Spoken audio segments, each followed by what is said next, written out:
Welcome back to the IU427 Garage, everybody. Today I want to take a quick look at the Mk5 Roadster that Factory 5 is ready to introduce.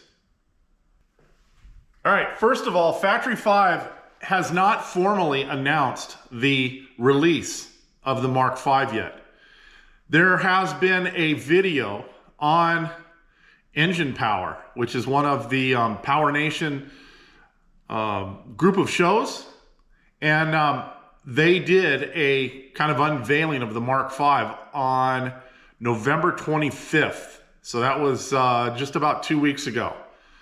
I would expect, if it hasn't happened before my video drops or our video drops, that Factory 5 will probably make a formal announcement before the holiday, before the Christmas holiday. But we'll have to see. I want to go ahead and talk about some of the things that I think other people have missed, things that I picked up in the video that other people may not have seen. Now, we're going to be just fine either way. The products that we sell for the Mark IV, we will continue to sell, and we will do everything in our power to adapt to the new platform that the Mk5 is based on. However, if you look and watch through that video, you'll notice that Factory 5 has made some significant changes to not just the new space frame, but to some of the products that we currently sell for the Mark IV. One of those is the drop trunk in, of course, the trunk area of the car. And the other is a turn signal. Now, I've confirmed both of these. So let's back up a minute and I'll talk to you about what I know. Now, Dave Smith has been rather tight-lipped about this particular project, which is really unlike him. Dave has a hard time keeping a secret. And although many of us knew something was coming, we didn't know exactly what it was. And until I actually saw one of my friends, and that is Jeff Kleiner, sell his Mark III, I kind of put all the pieces together and figured out what was coming. Now, Jeff is already committed to building a Mark V, and I think he's due to have his car shipped. I think it's on the road now, because I think he's supposed to receive it sometime after December 10th. But I believe he's making a trip back to Factory 5 one more time before his car actually arrives in Indiana. So I know that part. The other part that I know is that Ron Everitt, who is a staple in the Factory 5 preferred builder category, Ron's been building these cars for a long time. I mean, he's been building them for longer than I have. And Ron is kind of their go-to guy at Factory 5 when they need a car built, whether it's for, SEMA or some other car show or a charity event or things like that. So he built the first one that you see in the video that I will link in the description box below. But those are the things that I know. I've talked to Jeff Kleiner at length about certain things about the car. I'm going to see what I can do about having Jeff possibly provide me some dimensions on certain things so that we can get a head start on building some products for the Mk5. But until we really get one here in the shop, it's going to be, kind of a hit or miss on what we think we can do as far as developing parts for it. But let me sit down at the computer and I will kind of walk you through the video and show you what I saw. I'm not going to give up any of my secrets at this point. I'm just hoping that we'll be able to adapt to any of these changes that Factory 5 makes to the Mk5, and that our products will continue. All right, so first let's talk about our turn signal. So any of you guys know about our turn signal, we're making it for both the Mark 1 through Mark 4 Roadsters, so the Cobra, and we're making it for the Generation 1 through Generation 3 Coupe. And that will continue. As Mark IVs kind of taper off, we're hoping that we can adapt to the Mark V and still sell you basically the same product to fit in that car as well. Factory 5, at the 8-minute and 48-second mark in this video, you will see as Jim backs away from the car after fitting the hardtop to the car, there is a turn signal stock next to the steering wheel.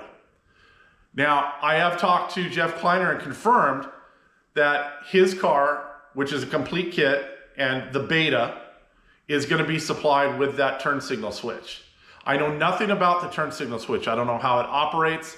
I don't know what functions it includes. So we're going to have to wait and see what Factory 5 has figured out for that. But I know that the R&D on our end was very time consuming before we found something that would work with what we wanted. So I'm curious to see what Factory 5 has come up with. I still think there's a place for our product on the Mark 5 because I think our product is going to be something that serves more purpose than just a standard turn signal switch.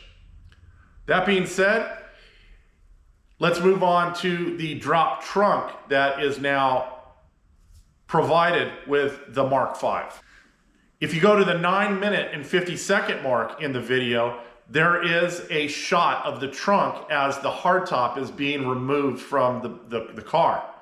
And if you look closely at that trunk area, you will see there is a box, a sunken or dropped box in the back of the car. I do not know if that is a standard equipment for the Mark 5. Looking at the bracing and the structure of the back of the car, I do believe we may be able to make a better product for that, but only time will tell.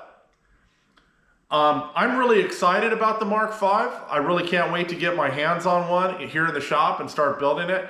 Most of the parts to put the car together are going to remain the same. So the 3-link rear suspension, the IRS suspension, even a standard 4-link look like they're all going to still be part of the Mark 5.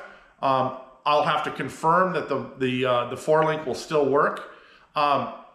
But it appears with the new chassis, much like the coupe chassis for the Generation 3 coupe chassis, they are making a departure from anything donor. So you will no longer be able to use a donor pedal box. I don't think you're going to be able to use donor front suspension assemblies at all, because I think the front mounts are only going to accept the Factory 5 lower control arms and only their uppers, along with what we're calling the Mark 4 spindles. Those are used on the coupe, and they're also used on the 33 and 35 hot rods as well. But so I think that most of the donor portion of the Factory 5 chassis, the Mark 5 chassis, there's just the donor parts aren't going to fit on them anymore. They've moved the brake handle to the top of the tunnel, which kind of negates us using a factory Ford style emergency brake handle, which breaks my heart because the Factory 5 brake handle sucks. There's no two ways about it. I don't care whether you use the Willwood brakes or whether you're using the stock Mustang style brakes that Factory 5 includes with the complete kit. Their brake handle sucks. It does not provide enough leverage to actually set the parking brake. So we're going to have to investigate what we're going to need to do going forward as we're building these cars here in the shop to make the actual brake system for the emergency brake more usable and work properly. All right, going forward with a lot of the other parts that we sell, there will be no changes. They're still using the Mark 4 body on the car, which means it's going to use the Mark 4 trunk deck lid unless you go with the hardtop option, which means our access cover that covers up that teardrop shaped hole in the trunk deck lid will still be used for those of you that want to cover up that hole. Our shifter handle for the TKX, TKO, and now we have adapted that to work with a T5 transmission, should still work. There will be no changes to that as long as you're using the rear mount shift position for the transmission. Our carpeted insert for the glove box door is going to be the same. It's going to remain because they're still using the same dash, whether it's the padded dash or the carbon fiber dash. It still uses the same glove box.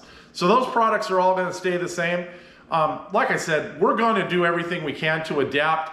We've gotten really close on our quick release.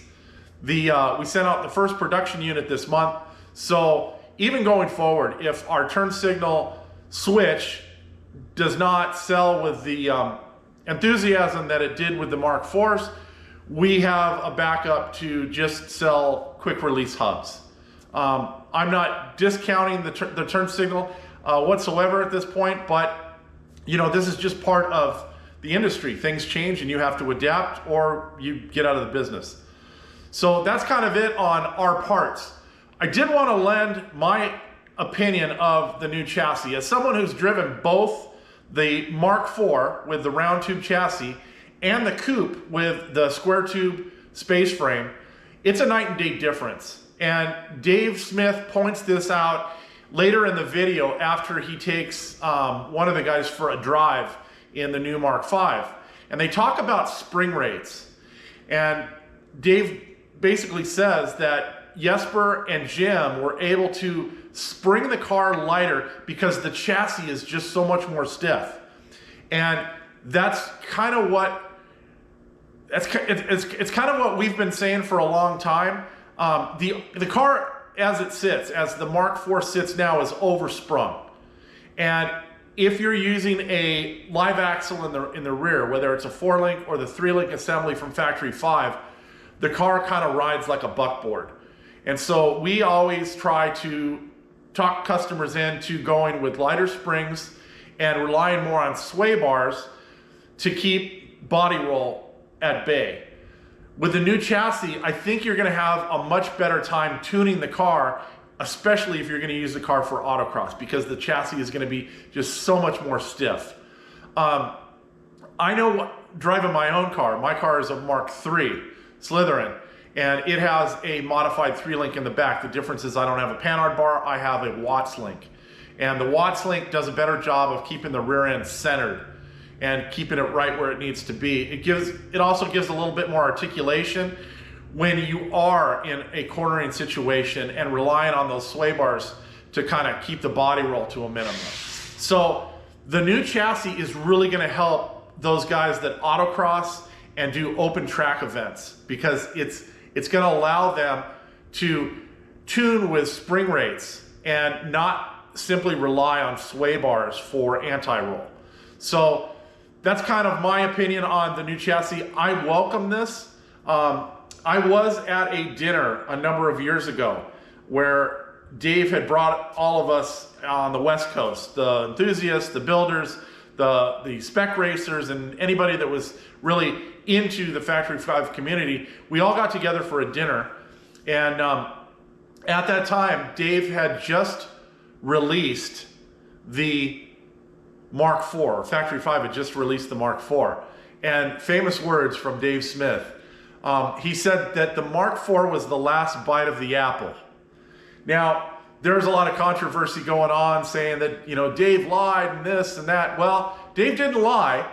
If you want to go for the most technical terms of what he said it would be the last bite of the apple for the Mark IV.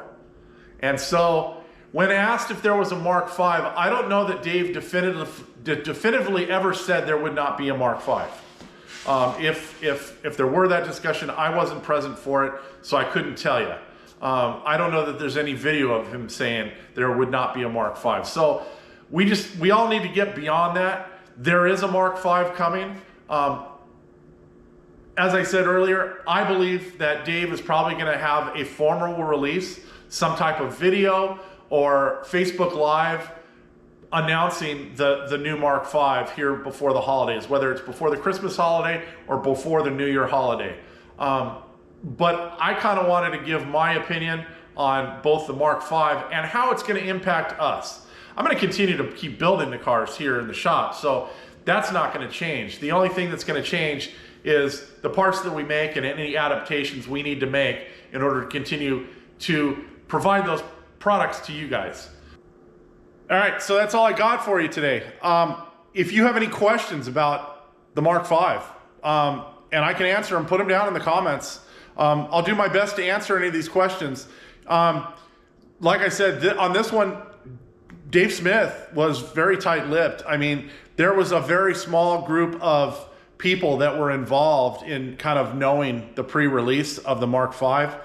I knew something was up when, as I said, Jeff Kleiner sold his car because he loved that car. He autocrossed the crap out of that car. And not only did I see that, but then all of the build school guys were making trips to Factory 5.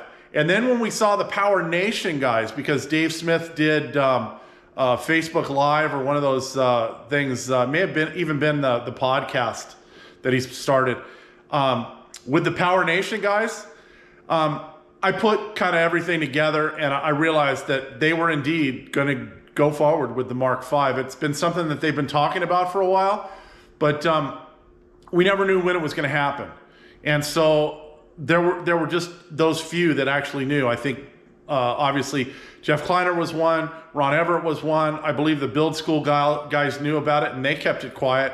And then you know, Dave Smith himself and Jesper and Jim.